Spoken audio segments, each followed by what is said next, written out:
Сәлеметсіңдер ме балалар? Бүгінгі біздің тақырыбымыз ұлттық дәстүрлер.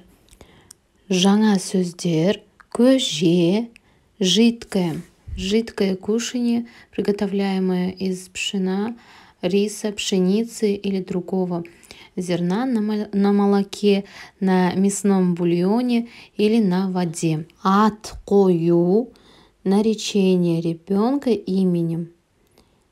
Тұсаукесер, разрезание пут. По обычаю маленьким детям, которые только начинают ходить, связывают ноги веревкой и ведут за руку несколько шагов, а затем веревку разрезают. Дәстүр, обычай, традиция. Бірінші тапсырма: тыңда, сұраққа жауап бер. Наурыз мейрам мәнде екен, ұлттық киім сәнде екен, таңдайыңнан кетпейтін көжесі де дәмді екен. Шәмшия Жұбатова. Здесь говорится о том, что какой хороший праздник со смыслом праздник Наурыз. Какие красивые национальные одежды. И какой вкусный көже, Наурыз көже. Ал енді өлең не туралы?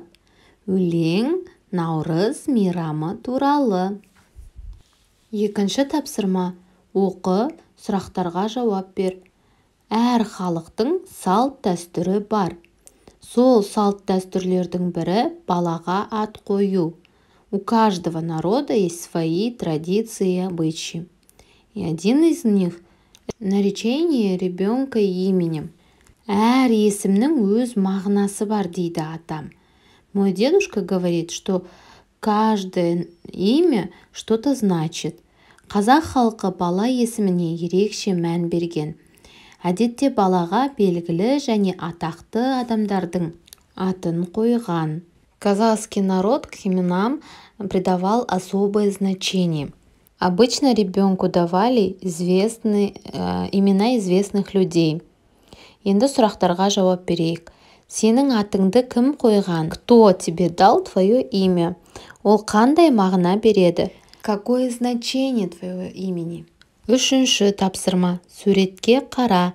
Бұл дәстүр саған таныс па? Айтып бер. Суретте тұсаукесер. На картинке обычай тұсаукесер. И так далее. Дальше можете сами продолжить рассказать про тұсаукесер сами. Используя трик-сөздер, это ваши ключевые слова, вы можете составить несколько предложений. Төртінші тапсырма: үлгіге қара, ашық хат жаз. Сәлеметсіз бе, қымбатты ата? Здравствуйте, дорогой дедушка. Жақында інім 1 жасқа толады. Скоро моему братику исполнится годик. Біз тұсаукесер дәстүрін өткіземіз. Мы проведем тұсаукесер. Мен ініме жақсы ойыншық іздеп жүрмін. Я ищу хорошую игрушку. Брату сәлеммен, немереңіз Архат. Қандай салт дәстүрлер туралы айтылған? Какие обычаи здесь говорится? Бұл жерде тұсаукесер туралы айтылған, е?